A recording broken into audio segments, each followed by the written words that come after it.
Can we say sex, or do we have to say birds in the... You just said the F word 32 times. That's so true. far, so you can And say you also sex. been swearing. I can say sex.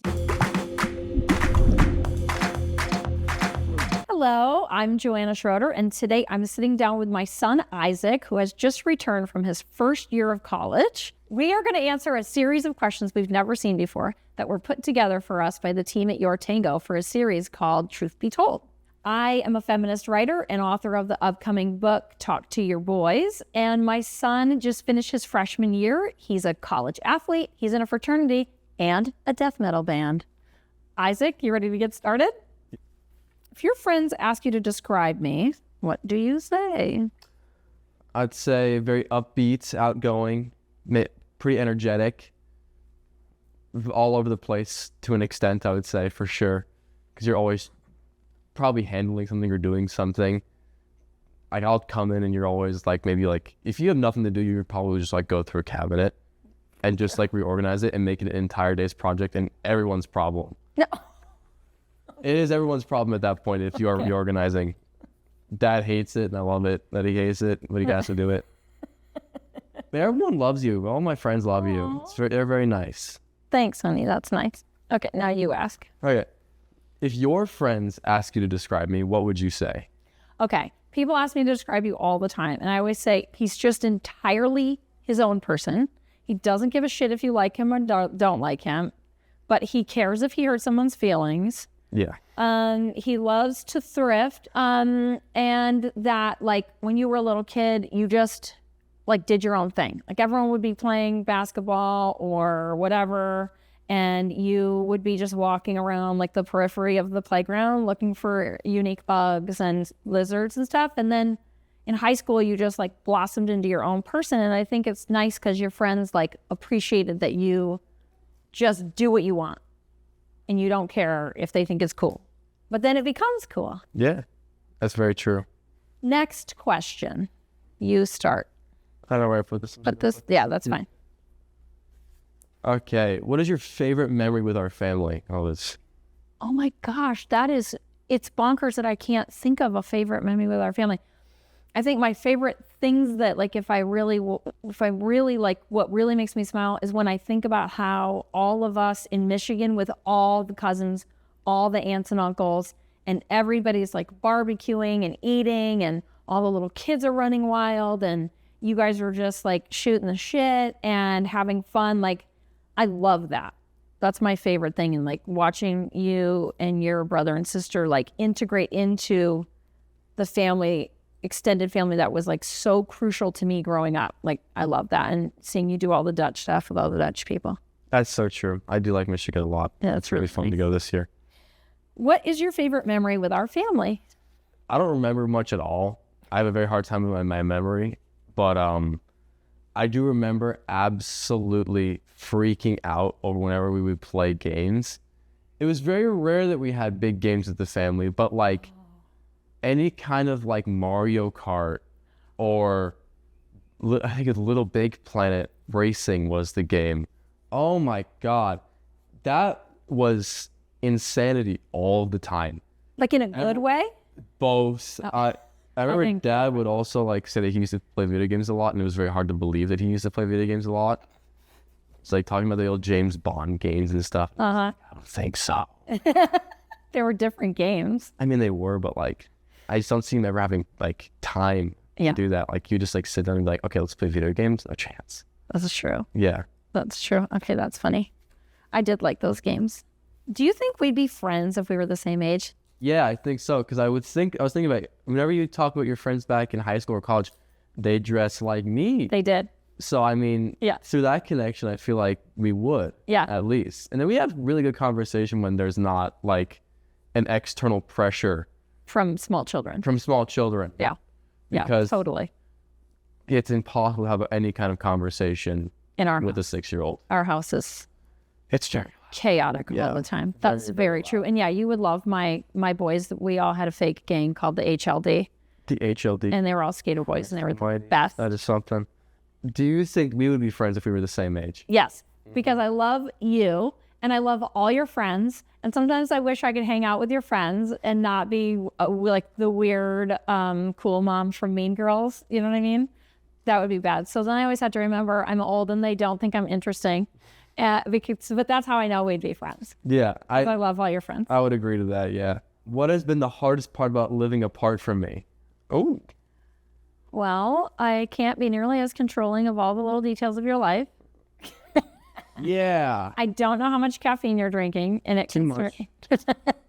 It's too much. Are you drinking enough water? I worry. But for real, I miss our conversations, because we can have real conversations, and you tell me the truth about stuff, and I really like that. And you're kind of like the calm in the chaos of our house, so that's been hard. I try and be the calm. But I'm happy for you because you got to get out of the chaos. Yes. Of our house. That's very true. It's very, very nice to have a quiet room most days. Okay, so what has been the hardest part of living apart from me? I will say everything, truly. Yeah. Oh my goodness. But to highlight those, I would say I don't notice things that you certainly notice, but living with you has helped me look at certain things that other people don't see. Like for what? instance, I was shocked to learn that most people don't separate their laundry when they do clothing. And when I was talking about that, they were like, wait, what? Yes. Like they wash the darks and the lights together? Yes. And I said that, and they go, you separate your clothes into colors? And they go, yes, that's not normal. And they go, no. I don't understand that. I value my clothes. Most people do that apparently, because once they wash all their clothes, they said all the dye comes out. I don't believe that. I feel like at this point, I feel like that may be true, but I'm still going to do it because the house. That's fascinating. So you miss having me around to teach you things like separating your clothes. Well, also that, but because I'll just forget, and then you'll come up to me when I'm doing that, because you'll just like are being nosy, and then you're like, why is this in here? And I'm like, oh yeah, you're right. Why is this in here? And then just certain things around that nature. Oh yeah.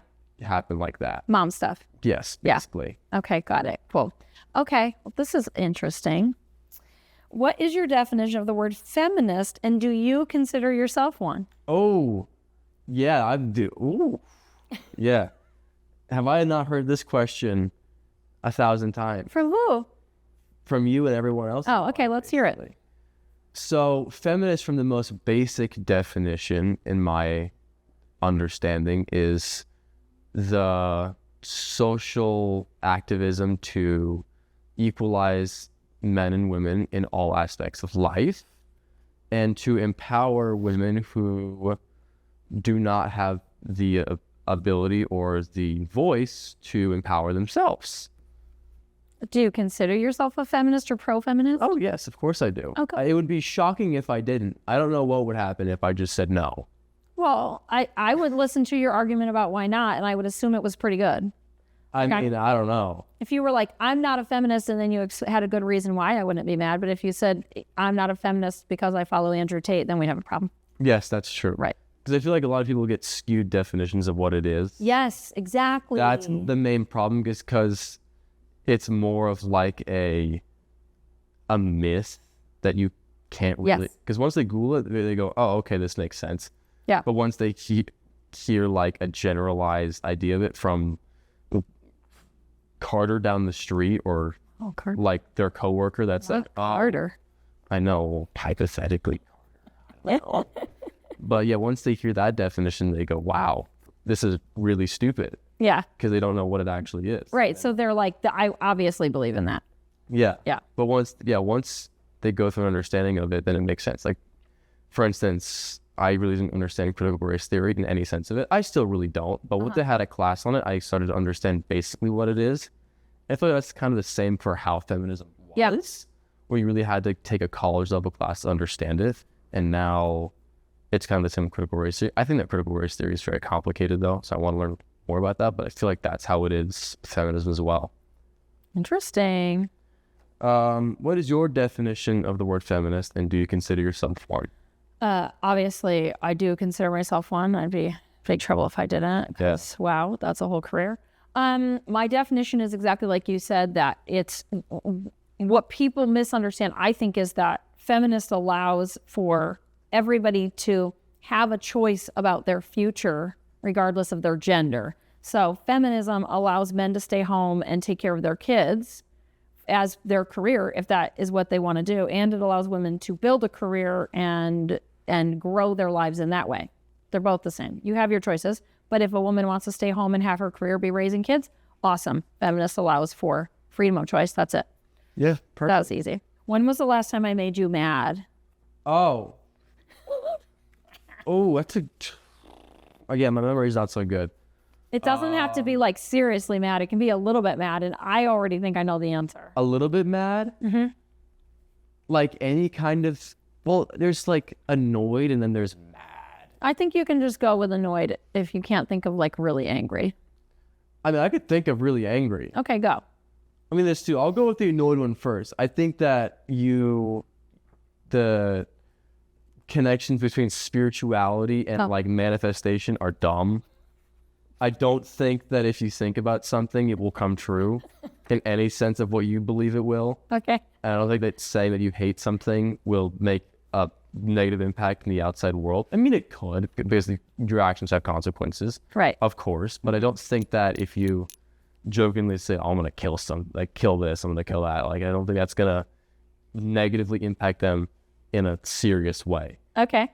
But seriously mad, I feel like whenever I'm just mad at you, it's because when you're mad at somebody else, you always are mad at me about something else as well. I didn't do nothing. I was just sitting here. Yeah. What am I doing? I'm sorry, honey. That doesn't seem fair. It's okay. It happens. People are mad at me for no reason all the time. Well, when was the last time that I made you mad? Well, I really wish that you had taken the compost out to the compost bin when I asked. But that's not really mad. It's just part of, I don't like that I have to harp on you about little things. Mm-hmm. As far as like actually angry, I, from the bottom of my heart, cannot think of a time when I was actually angry at you recently. Like I genuinely, you and your brother were trolling me really hard and I was already in a bad mood. I got really mad. It's like, stop trolling me. Like, you guys were like pretending to be like talking bad about a woman or pretending to like you did something. And I was like, I know you're trolling me and I'm not. I was really mad about that.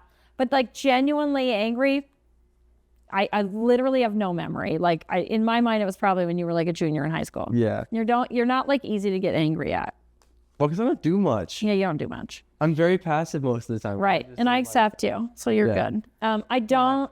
Yeah, it's all good. Trolling is so funny. Me and Bowden are very good at it. Oh my goodness. Yeah, you guys. I'm not good at it unless Bowden's there, because Bowden will start it always. I know, you guys are. Oh, it's so funny. Flipping handful. Okay. I asked the question. Okay. What's the biggest lesson you've learned from me? Oh, firstborn child. It's going to be interesting. Oh my God, yeah, I learned everything from you. Well, I think the parenting lesson I learned from you is every kid is going to do things in their own time, and your worry and stress and pressure on that kid is actually the worst thing you can do that will set them back. Because like you really didn't read until 3rd grade, and everybody was freaking out about the fact that you weren't reading. And then it was like you found one stupid book that you loved, and then you went from like Diary of a Wimpy Kid and like, I don't know, like Fart Face or whatever disgusting kids book you were reading. Then you were like reading books that were you always carried this huge book. And it was like at that moment I learned every kid is going to do a different thing. If I had been like pressuring you to read and like in your business about it, you would have hated it. So instead we just had to find you something really obnoxious and disgusting about farts and butts and whatever. And then you were happy. That's basically 3rd grade in a sense. Yeah, 3rd grade boys, you got to do it. It is a miracle. And then like the bigger lessons that I've learned from you, you teach me a ton about music. Like just today, I was trying to school you about the fact that SZA is an amazing guitarist. And you said, no, that's her, not SZA. And I was like, okay. So like little things like that, your corrections, you're usually right. And you know a lot about music, and I like that. Well, yeah, I mean, music is my thing. So I would hope that I did at least a little bit. And you know the difference between SZA and her. And for some reason, I'm too old to tell it. I don't listen to any of those artists. I don't know how I know. I don't know how her is famous for playing guitar, and you knew that. And she's like famous in that sphere. I don't even listen to that kind of music. I know, but I listen to R&B basically, unless it's like old R&B. Old R&B is really good. Okay, Isaac, what's the biggest lesson you've learned from me? You know, in the same sense that you had for me, everyone's going to do something a little differently because you and me have very different ways of doing a lot of things. And it sometimes drives me insane that you don't understand that why I'm doing this does not work for you. And so I've learned that to connect that with other people as well, where if someone's doing something that drives me bonkers, fucking mental, because they're just like doing something that doesn't make sense to me, I have to like be patient with myself. I'm sorry. I'm fidgeting really hard. That's okay. But in the same time that they're doing something that's going to drive me insane, I probably do it the same. Yeah. And to understand that if someone's getting mad at me, I have to be forgiving, and I have to be forgiving to that person if I'm going to get mad because they're not learning something as fast as I did, or if they're not comprehending what I'm saying. And I try and make everything that I tell people very digestible and to help them learn, because I love when people learn from what I do, because I think that's the most rewarding. You love when people learn from you. And I feel like it's teaching someone the things that you love. Yeah. That's why I love it, because if you can share that love with someone else, that's super important. But you have to be patient with them. That's what I learned from you. Well, a big part of my parenting, and it drove you guys nuts, was I would always say, don't be a hater. Because children are such haters. They're like, ew, that guy still likes Beyblades. And you guys were all into like Ninjago. And I'd be like, chill out. It doesn't matter. Let him like his Beyblades, right? Beyblades rock. Okay, see, now you like Beyblades. They were always cool, and they'll always be cool. I wish I had them. I think you guys probably meet me around to Walmart. Yeah. No. To Walmart. Goodwill. To Goodwill. My bad. Okay. When we had the birds and the bees talk, what do you remember about it? And what lessons do you think were most important takeaway? Dude, I don't remember this. I feel like we were talking about... can we say sex? Or do we have to say birds and the bees? You just said the F word 32 times. That's true. So far, so you can and say you also sex. been swearing. I can say sex. Yeah. I don't know why it says birds and the bees talk. I guess it's because it's like how you talk to kids, but whatever. God, I feel like the moment that any of us were curious, you just talk about it. You were always very open about that. And I think that's a very good thing. But I don't think I ever had like a very important takeaway. So I never had questions. I would just like get them answered in a very simple way. Oh, good. That it never really had like a big lesson. It was just like, okay, that's just it. That's good. And like, no stigma. no stigma for sure. And like, I sent you an article about how people are choking during sex, and I told you the rules for consent. Oh yeah, I didn't read that. With rough sex. You were like, I don't read. Okay, you were like, thanks. I don't read, and I barely read any of the things you send me, because you send me like 25 things a day, and I don't have to. I took a full-time. Well, job, I'm like extra helpful. You are. You can read it. If I need to look for anything, I'll just look through the like the links in my text messages, and I will just have to scroll for a while, and then I'll find it. Are you like, oh, puppies, kitties, frogs? Mom sends me an article about consent with rough sex. Yeah. Puppies, more puppies. Well, it's that, and it's also like the Instagram messages are just nonstop. Okay. That's how we show our love. That's how we show our love. I know. I don't have time for that. It's a full-time job. Okay. There's like 30 of them in my inbox from just last night. Okay, you're taking that. Okay. From just last night, I don't know about that. And I sent you an Instagram of a guy your age saying that his dad did the same thing, but you didn't see it because I also... No, I did watch that one. Oh! I did watch that one. Psych, I did. Okay. Because that was the last one you sent me. Excellent. When we had the birds and the beads Birds and the beads. Birds and the beads. When we had the birds and the bees talk, what do you remember about it, and what lessons do you think were the most important to take away? Oh, that actually is a good question. I remember when we first had the birds and bees talk, and thank God I'd been listening to Dr. Laura Berman on Oprah Sirius Radio, because I was not raised with that type of conversation. Like, there was nothing. Mimi left a book in a paper bag at the end of my bed, never mentioned it again. That was my whole sex education. So I remembered that Laura Berman had said, you give a little bit of scientific fact, then you wait to see if they ask for more. And that's what I did. And you guys, like, it was great. You guys were so easy. It was like, where do babies come from? And I was like, the dad has a sperm and the mom has an egg, and they meet, and then the baby grows. And you guys were like, cool. And then you would ask questions as they came up, and I did. That was easy. And then once I got used to it, then it was easy. And it's hard to believe there was ever any shyness around it in my family, because, you know me, I'll lay it all out. Yeah. I mean, if you lay anything out in a biology sense to your 9 or 10-year-old kids, they're going to get bored. Oh, the other thing that was really important to me was actually, it was your friend Gavin's mom who told me this. So brilliant. It was the best advice. She said, when talking about it, you always say, when grown-ups decide together to have sex or anything, and it's fun for everybody. And I was like, that is brilliant. That's such a great way to explain sex. Grown-ups deciding together, having fun. Like, that's the essence of consent. It doesn't checkbox. Yeah. If someone's not having fun, it's not good. If they didn't both decide, not good. If they're not grown-ups, not good.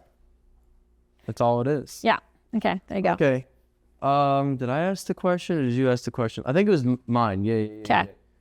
Who in your life makes you feel the most safe and why? Oh my gosh.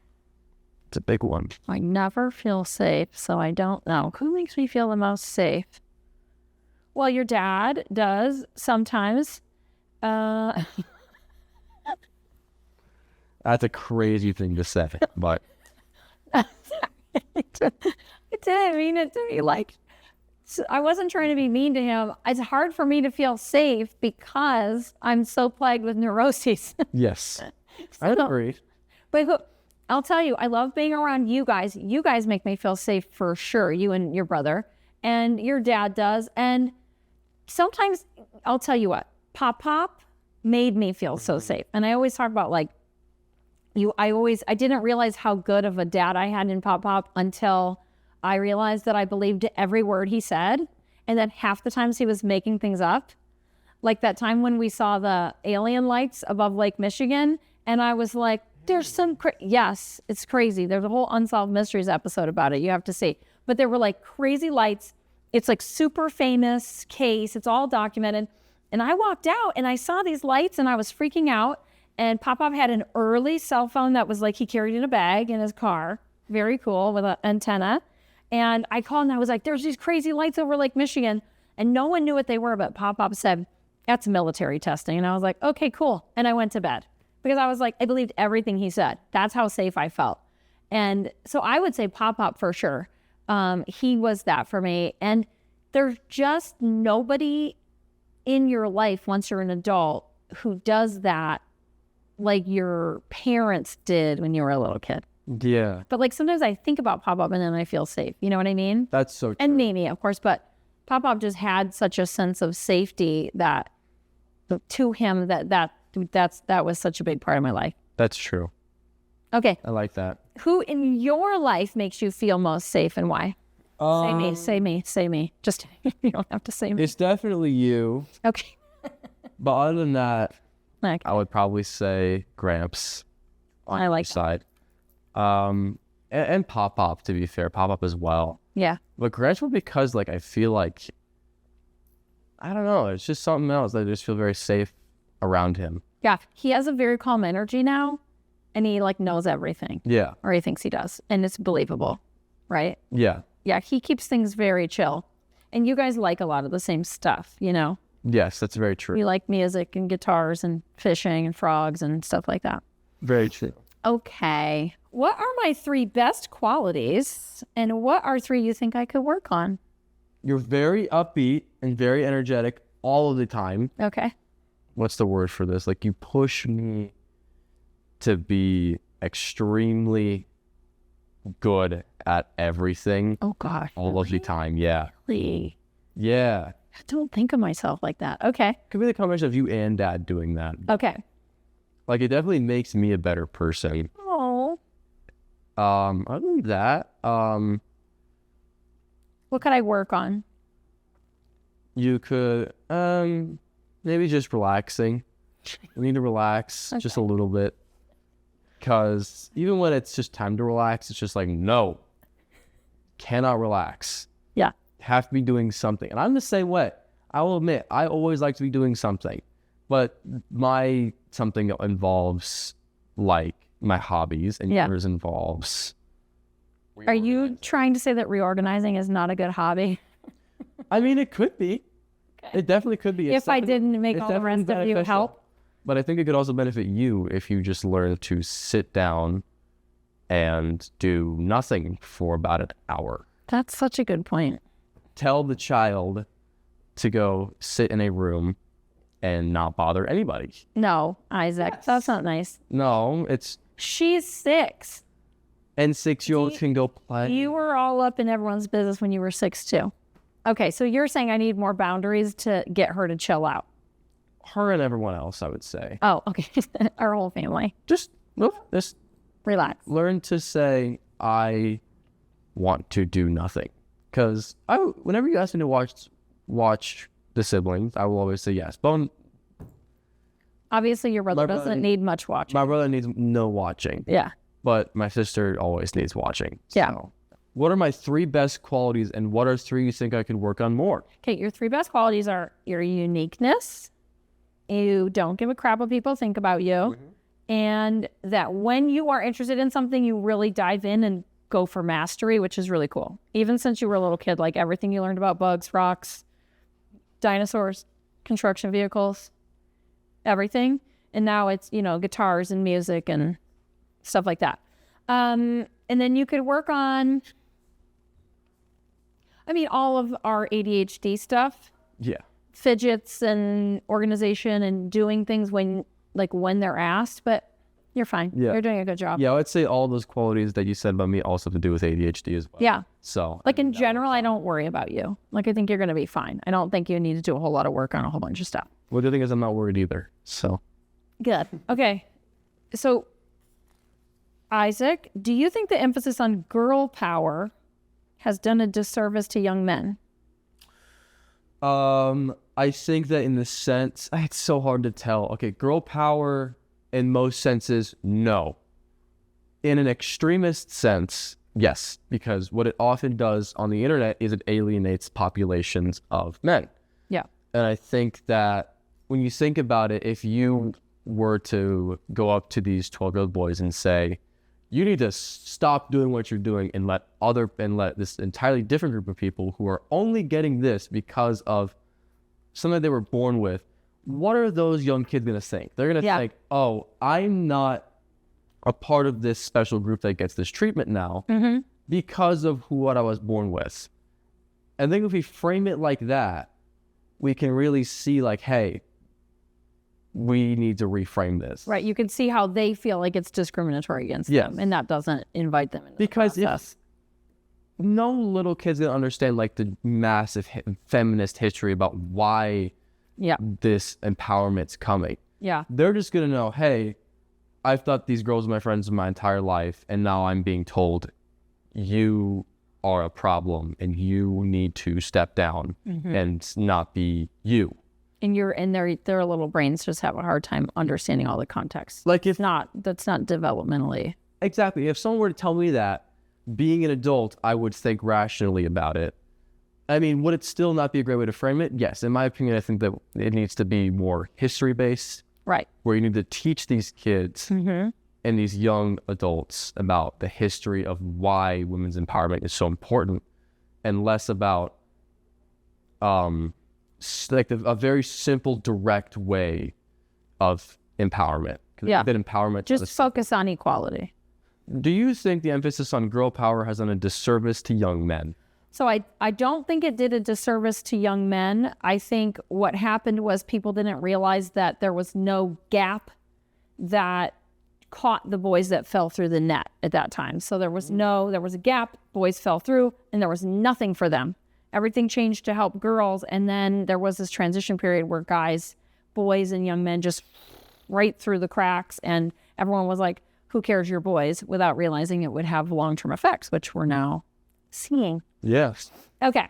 When was the last time you cried and why? I cry almost every day. I cried last night because I was overwhelmed by life, which is the reason I cry 90%. If I'm not crying about missing Pop-Pop, missing Misty, Auntie Mist, my best friend who died a couple of years ago, I'm crying about being overwhelmed by my life. True. Okay, when was the last time you cried and why? Oh, I feel like I don't cry that much. I do get very emotional from music, but I don't cry. It's just an involuntary reaction to beautiful music or anything that's really, really astounding. Oh, that's nice. But I feel if I were to think about it logically, it was probably during finals week. Oh, yeah. Where I had 4 hours of sleep and had 12 hours of work to do for the next 2 weeks. Well, what about when you smashed your finger up and they didn't set it right? I did not cry during that. Oh, wow. I handle physical pain surprisingly well. Oh, good. Internal pain, like from sickness, Oh, yeah. that's, yeah. You cried when you had to have your appendix out. Oh, You were in dude. so much pain and the drugs were doing nothing, but who can blame you? Okay, yeah. The appendix being out, oh my God. 12 hours straight, all night of just, oh, it just makes me sick thinking about that night. Okay. Oh my God, I hated that. Isaac, when's the last time you were so happy it almost moved you to tears? So happy. Ooh. I don't think I've ever been happy. I'm so happy I've cried. Yeah. I'm gonna be dead honest with you. I actually think that's something that I do. Okay. I think that makes sense. But you did say like music will move you to like big feelings. Maybe. It's never happy. I don't happy cry. Yeah. That's something that I do. I don't think everybody does. It's not me. Okay. When was the last time that you were so happy it almost moved you to tears? I don't think I happy cry either. I think that's genetic. I really, really loved the Barbie movie and I cried because I was so blown away at what they were able to do with that because we saw it before I knew anything about it. I thought it was like a kid's movie and I was so blown away by having somebody make a movie that so represented all of the things that were part of my life. And I like cried because I was overwhelmed by that. And then I cried after. I cried a lot about the Barbie movie, which is the closest. And it seems goofy now that everyone's seen the Barbie movie, but at the time it was like mind blowing. I don't think that's too goofy to say. No. It was very important to most people. It was, yeah. What are your biggest fears about fraternity life? I was really worried about the excessive drinking because the history of addiction in our family, which is profound. And I was worried about when I was young, fraternities were so sexist. And it was like you get a group of frat boys together and they were so dangerous. And other groups of men, not just frat boys, but there's that stereotype. I was really worried about it. And then what surprised me about your fraternity is I met those boys and they were just lovely. And I started to realize that at your school, it just was a totally different thing. And there's been a lot of pushback against fraternities being so toxic. And I think your fraternity, Sigma Chi, has taken a lot of responsibility to try and make it a less toxic environment. So then I felt better. I did some research. That's very true. Per usual. Okay. What is the part about being in a fraternity that has surprised you in a good way? Oh, okay. So I went into college never expecting to go through a rush process. Yeah. I went through college being very open-minded because I did not want to set expectations and become afraid of my expectations. Sure. Because I knew that if I set like these grand expectations for what college would be, and I would become afraid of what was in college. Mm-hmm. So I came in with an open mind, just like, okay, if I want to do something, I just have to do it. That's what I did. I became friends with my 5 or 6, 7 very, very close friends, and I miss them so much. Sure. I want to go back to college already. And then I went in and I met a bunch of these other guys who me and my friends all wanted to be friends with. And then we learned they were in a fraternity and we're like, okay, let's go talk to the other people. And then all of them were like that. They were all so nice. And I came into school thinking that fraternities were not like the Animal House description of them. Animal House is a great movie though. Okay. It's a funny movie. Come on. All right. It's a very funny movie. Okay. But that was what surprised me, is that I came in with this expectation of what they were, and it was the exact opposite. Like, all of the people in there are doing something very grand with their life. I like they're that. not. They're being pushed to. Yeah. Like, we have a lot of athletes. We have a lot of musicians. We have people who make their own businesses. Like, it's incredible to see, and it really like pushes me to want to do more. That's awesome. Okay, we're moving on. Yes. Okay, Isaac. What is the best and worst part about getting older? Oh, I like getting older. I don't know. I like knowing more things that I don't know. And like once I understand like becoming older, like I hated like being young and being talked down to like I did not know. Because I've always felt like I was older than I was. And right now I feel about my age. But So you I like- hated it. I you hated like- being in school where I was like talked down to like I was so fucking stupid. Everyone thought like it just felt like I was being treated as somebody who knew fuck all. Like especially like in sports or anything like that. Like if someone talked down to me in sports, I just go, "Can you fuck off?" Like I do this. I've taught myself most of this. I get coaches on my own. I know what to do. Yeah. And if a coach comes, and if there's coaches in track, they talk to me like I'm an adult and not like I'm absolutely stupid. Okay, good. All right, now you ask me. What is the best and worst part about getting older? The worst part is that my back is jacked and I hate that. It makes me angry because I like being capable and like being a badass and being strong and able to lift and carry and like never need help is a big part of like who I am. And it makes me angry that I'm having pain. My wobbly neck, I don't love that, but I'm getting over it.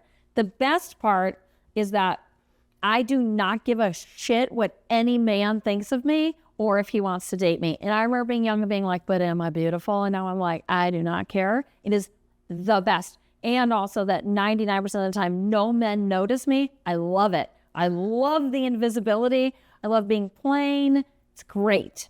That is fair. That's very fair. Okay. No, I think you have to I ask have to first. answer it. Yeah, I have to ask it. Okay. How do you think our family dynamic has shaped your view on relationships? Oh my God. It's a big question. My goodness. Well, getting older, you realize that a lot of what people talk about with relationships is just like garbage. It's just fairy tales. And in reality, watching our family dynamic grow and change, what I would shoot for is like consistency, stability, respect, and like willingness to change. And raising a family and having a relationship throughout that for 20 plus years, that's definitely something that I learned. And when I was young, I definitely did not like aim for stability. I aimed for absolute madness That's true. in relationships. Okay. Oh, wait, I'm supposed to ask. Yes, you are. Okay. How do you think our family dynamic has shaped your view on relationships? Everyone hold on. This is going to be bad. Yeah. You got that right. Well, I don't think it's bad. Okay. But I feel like our house is always so energetic and like there's always something that's going on that I aim in every single sense of the word relationship to go for. I'm always doing something. There's something always going on. Okay. There's a lot of energy and liveliness in my life, which is why I have 1,000 things going on in college. Okay. So if I had nothing going on in college, I would be miserable. So I taught you to be chaotic is what you're saying. Yeah, Yeah. exactly. Well, because think But about what it. about romantic relationships? Romantic relationships. Fuck if I know. Okay. I'm gonna be honest. Okay. My romantic relationships are not to be modeled after Yeah. in any sense. Do you think I taught you badly? No, I don't think so. I think that's just the luck of the draw for me, to be honest. Yeah. Okay. That's just all it is. Yeah. I don't blame anybody, but just luck. Okay. Now I'm asking you. Yeah. What is a mistake I made that hurt you and do you forgive me? I don't remember any of the mistakes that you've made, to be honest. I don't dwell on negatives. Oh, that's nice. I feel like dwelling on negatives is just also a very big wear in your life. Like I feel like that's just how you just become unhappy. Yeah. What is a mistake I made that hurt you, and do you forgive me? You've never made a mistake that hurt me ever because you're my kid. I don't think that you have that power. I don't think I've ever had to forgive you for anything other than when you and your brother troll me too hard and I'm in a bad mood. Oh, I'm gonna keep doing that anyways. Oh, It's too funny. I'm sorry. okay. You're next. Okay. I got one extra. Okay. How do you think smartphones and social media have affected you? Do you wish it was restricted in our family when the kids were younger? How have smartphones affected me? I mean, listen, I'm going to be neurotic because it's who I am. So I'll be neurotic about things on the phone, sure. But I don't think it's added anything bad in my life at all. Or social media, really. Social media has given me a career. because I knew how to work it, and I launched a whole career off of social media and, early blogging. When you were younger, do I wish that I had controlled social media more? No. The only mistake that, I don't want to say I haven't made mistakes, I've made loads of mistakes, but we've learned from them. The only thing I wish I had really done differently probably was prepare you for the propaganda, the people that were going to target young men. I didn't know it was happening until it happened. So I was naive. But beyond that, like, you guys are okay. You couldn't prepare us for something you didn't know existed. Right. So. Yeah. Do I think you watched too much Baby Einstein when you were 1.5? I mean, maybe. Does your sister watch too much YouTube Kids? For sure. Yeah. But this is a phase of life where we're busy, and that's just what's happening. It's not forever. How do you think smartphones and social media have affected you? Do you wish it was restricted when you were younger? Okay. Personal opinion, no. Okay. I'm going to be honest. Okay. I feel like it's just like how you're raised is just who you are. You can't say, oh, I wish it was restricted for me because I would have become this person. Like, for instance, I myself and my friend in college, okay, but he did not grow up with any screens, no phones, no video games. Oh, wow. He was outside all day. So he's now basically just incredible at almost everything that has to do with outside, but he's terrible at video games and stuff that's online. So he's not very good at all that. That's just a trade-off. Is one better than the other? Who knows? As long as you're being balanced, I don't think it's bad. It's just what is attractive to you. Yeah. What do you want to do with your time? And in the sense of me, sometimes I would want to be outside more, and sometimes during my life, I would just want to be inside. When I'm now an adult, to the most part, I have a healthy balance of both. I spend, I would say, most of my time outside doing things, and then I'd say maybe half and half split of outside and inside. Yeah. And that's with my friends or without my friends, half and half the time, I would say. And I feel like once you find that balance in your life, you may want one more than the other. As long as it doesn't become maladaptive, like a lot of people have, you're fine. Because I know a lot of people who definitely have maladaptive coping systems with video games, and that's what you were very worried about. I was. That was you what I were was most terrified of the maladaptive coping with video games. You told me every day, basically, during quarantine and all that, like, you're coping. I'm like, I don't know what to do. I can't go outside. These people know you're my son because you just said maladaptive. Oh. Check box there. Okay. What is something you think we could do together now that would improve our relationship? I feel like we're fine. I mean, as long, maybe when life gets less stressful and you start like wanting to do like a lot of like wild new hobbies, like, or like go back and like do mountain biking like you used to be able to do, or like do a lot of hiking again like you used to, could do do that. You're gonna go mountain biking with me when I get back to it? Maybe. Okay, yay. That's fun. That's a post-book publishing goal. And also mountain bike. And also a post 6-year-old not be so clingy all the time phase. Yeah. Okay. She can't leave you alone for like 10 seconds, but it's okay. What is something you think we could do together now that would improve our relationship? Well, I love the idea of mountain biking.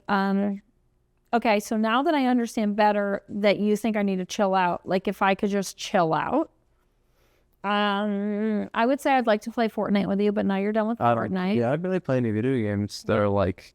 Nothing that a mom can play. No Roblox. Really, unfortunately. No Minecraft. I play Minecraft last time. We could play Mario Kart. Oh. Yeah. That'd be fun. Okay. How do you think we differ in our political beliefs? How are we the same? No. Okay. I don't know what your political beliefs are. They're yours. Oh, so we don't differ. Listen, the whole thing I've tried to teach you guys is try to use common sense. Try not to believe everything that anybody tells you. Any group, any party, any political thing. Question it. See if you agree. You don't have to agree with everybody. Exactly. That's exactly how I feel. Honest to God. Oh, good. That makes me happy. Okay. Isaac, explain a time when you felt misunderstood by me. There were always small things, but like, I guess going back to some of my hobbies, I feel like you always never really understood. Oh, like video games. Like video games. I think I never really understood that. That's just how I just escape out of my own mind. Yeah. Because sometimes I got too much going on in my head all the time. Yeah. Because it's, you know how ADHD goes. There's just always just 18 different things going on. Like there's a couple stories playing. There's like 4 different people having conversations in my head. I'm replaying what just happened. And when I play video games, or like when I'm doing something like that, I don't hear that anymore. Yeah. If I'm playing guitar, video games, if I'm throwing javelin or discus, if I'm working out, if I'm doing anything like that, that is how I get that chatter to stop. I think that you just kind of went, I don't like this. This seems bad. I don't want you to do this anymore because it seems bad. Like, yeah. You're like, okay, this seems bad.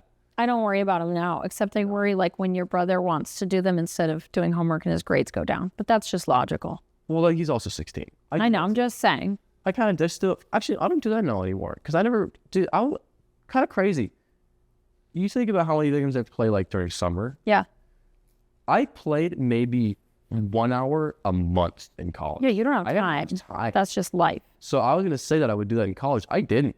Yeah. I truly didn't. Your brother doesn't have time, but he still does. That's when I get worried. But I don't worry about the video games themselves now because I've learned that for you, it quiets your mind and it's like your quiet zone. Yeah. Just like when I watch reality television. Explain a time when you felt misunderstood by me. I think, and this is probably all parents, I think you misunderstood that I was trying to control you when I was really just trying to like keep you on a healthy path with school and learning how to deal with stress and emotions and ADHD and all that. It probably felt very controlling, and in reality, I was just trying to help. But that's parenthood, right? That's so true. And I feel like, yeah, with ADHD, it's for sure just like... We got our hands. It's so much worse. Like some kids may like go out to the boundaries a little bit. I am like... Yeah. I'm like a drunk driver on the road. I'm going on all sides of the road. It's like I'm on the median. I'm on the shoulder. Like it's always like I'm doing something different. It's rough, right? And it's definitely probably a lot to control. Okay, I'll start with this one. It is. What is the one thing you hope I always remember about you? Oh. That I'm myself. I don't try and be anybody else. I don't want to like, because I definitely feel like I used to like, I definitely still look up to certain people, but I'm always like looking up to them in a certain way. Yeah. So there's definitely a lot of kids who want to be someone else. Yeah. I don't think I ever wanted to be somebody else. I just wanted to be different. Like if I did not like who I was, I wanted to change that because I wanted to be a better version of me. And I think that comes across, but I hope that's what you know. Yeah, that is. Okay. Okay, what is one thing that you hope I remember always about you? Oh, that I loved you guys. And also that you don't ever have to like do what other people are doing in order to have me approve of your life or think that you're good enough. You can do what works for you. I really always just wanted you to, I want you to be able to support yourselves and to not hurt other people. And beyond that, you can just do what works for you. Yeah, exactly. So. Okay. What's an issue you're passionate about that you wish more people your age cared about? I think I'm passionate about literally everything I think about. If I have an opinion on it, I'm probably passionate about it. Do not lack for passion.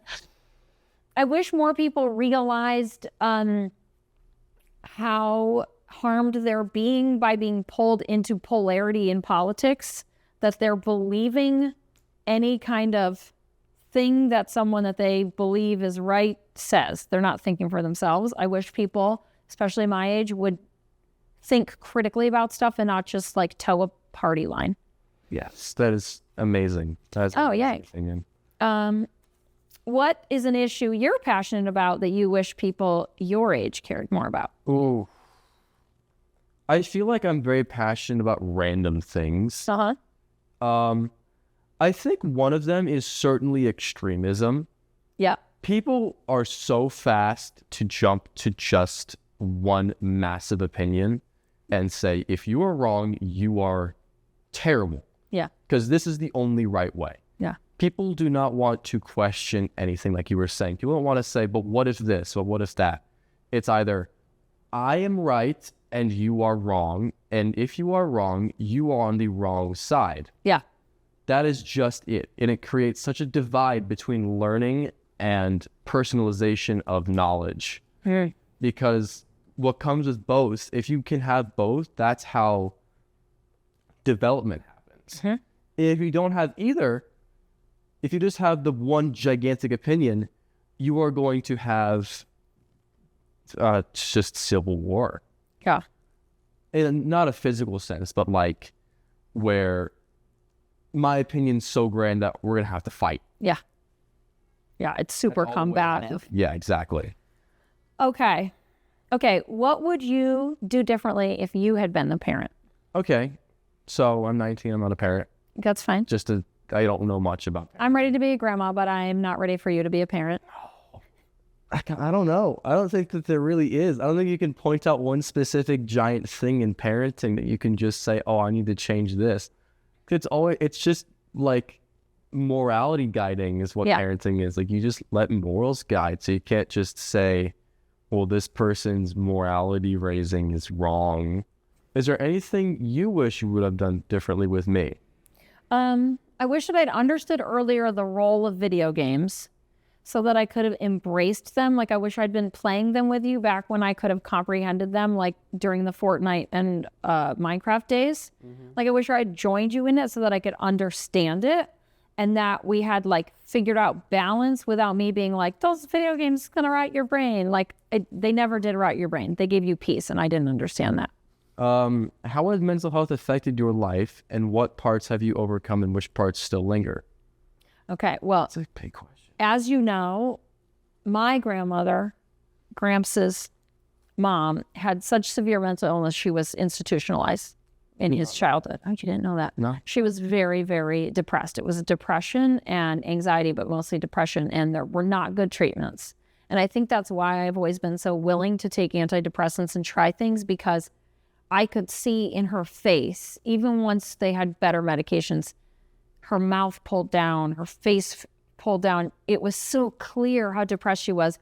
And she was so angry at us all the time. And she was so disappointed in us all the time. And like, it was truly like that metaphorical cloud, that dark cloud was just always around her. And she was a sweet person whose life was just made dark by her mental illness. And nowadays she would have had a totally different life. And so that, and then, you know, what I grew up with my parents, and then me, you know, I've had these different diagnoses. We thought I had OCD. Now I think it was always just like pretty complex ADHD, depression, anxiety.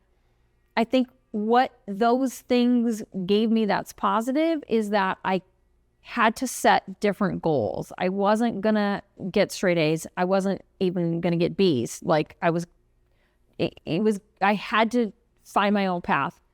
I, as you know, dropped out of college twice because I didn't understand how to do college. I was struggling, but then when I found my path, it was my path. I paid my way. I drove the system. I made the choices. And I think that has made me who I am, which is a person who, like, if it doesn't seem right to me, I'm not going to do it, which is like you. Yeah, exactly. You're even more that way. And I like that about myself. And I like that I'm not afraid to talk about my mental illnesses and my challenges, because I know how bad the secrets make your life just from watching my grandma. And I didn't want you guys to grow up with a depressed mom. I wanted to be well. So I was willing to do whatever I could to be well. That's so true. How has your mental health affected your life, and what parts have you overcome and what parts still linger? And you don't have to share more than you want to share. I know. Okay. Well, I'm very open about everything in my life because I feel like if you keep things private, in most senses, it becomes your burden. Yeah.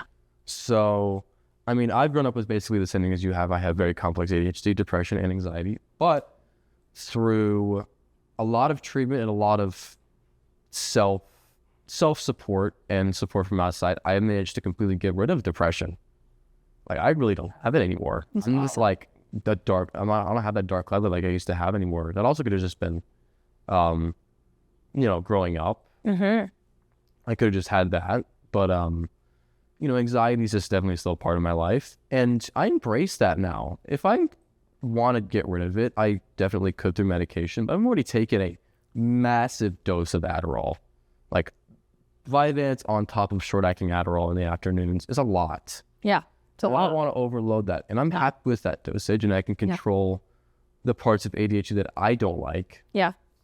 and keep the parts about myself that are just the ADHD in me. So it kind of like, it just makes me who I am at this point. Oh, good. My brain is me, so why would I say that it's not? And I feel like seeing you also kind of like deal with the same things that I have helped me understand that it's just like, I don't have a choice in this. Yeah. This is just how I am. What am I going to do about it? Nothing. If I can treat this with a bunch of medications, I could, or I could just live my life and try and be happy. And that's doing a thing with it. Accepting it and building the life you want, that is doing a thing. I guess it just means you don't have to fight it and pretend it's not there or wish it away, right? Yeah, I don't like to fight it. I sometimes do still fight the ADHD, and I'm annoyed that I do it. But no, actually, sometimes you definitely do need to fight the ADHD. Well, it'll why take not? over. Oh, yeah, you don't want to let it take over, but maybe it's more like manage it rather than fight it.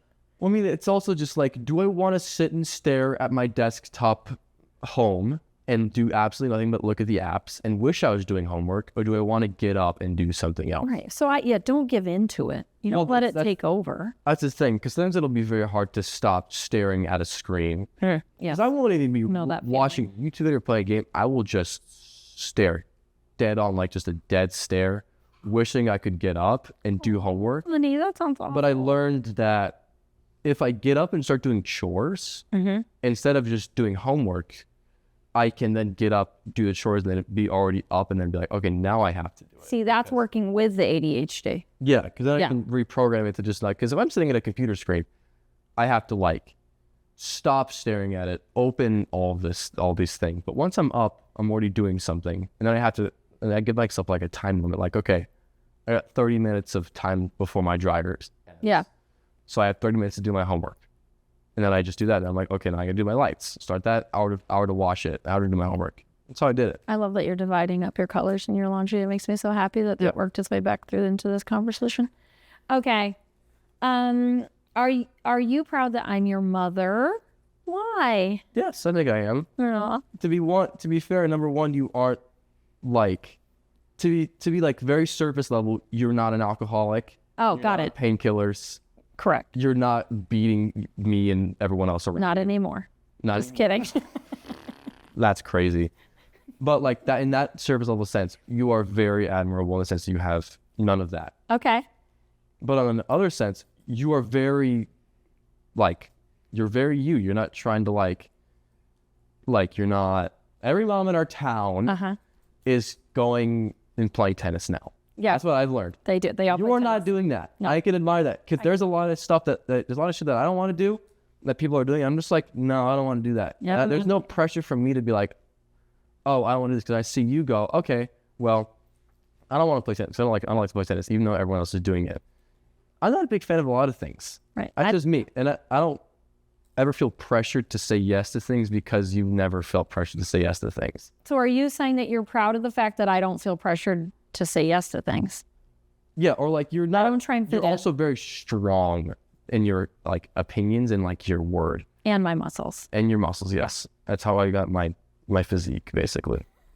It's from your genetics, to be fair. But yeah, like a lot of people will just be like, oh, sure, I guess we can do that, when instead they're just like miserable. Yeah. And if I want to do something like from your teachings and me like looking through like what you do, you're always just like, if you want to do something, no. I'm just like, no. I did it the other day. I didn't want to go to the beach. I said no. And they're like, why? And I'm like, because I just don't want to go. Yeah. And they're like, come on, you have to go. And I'm like, no, I'm not. I'm going to shower and I'm going to go to the gym. And they're like, but why? And I'm like, because I want to go. Yeah. And that's all you need to say. You do that all the time. You're just like, no. Yeah. I don't want to play tennis. I don't understand tennis. Yeah. I've never been able to get the ball to hit the net, the racket thing. I just like, I don't get it. It's not my brain. It doesn't connect. Doesn't connect. Yeah. Okay, Isaac. Are you proud that I am your son? Yes. Why? Okay. Awesome. I love all the things about you. I'm proud that you're my son because of all the things. I don't know. Why is any person proud of their son? I'm proud that you don't give a shit. I'm proud that you always do what you think is right. You think about people's feelings. You're generally very kind to people without being like fake. Those are the things I like about you and everything else. You're a keeper. I'd say that those are very true. Yeah, that's Try. Love you too, Mama. Thank you for doing this with me, Isaac. You were so brave to be surrounded by all my work friends and put yourself out here on the internet. And I really loved how honest you were. I try and be honest. And your work friends are very nice. Oh, nice. That's nice to hear. Thank you for joining us on Truth Be Told. Love you, buddy. Love you too, Mama.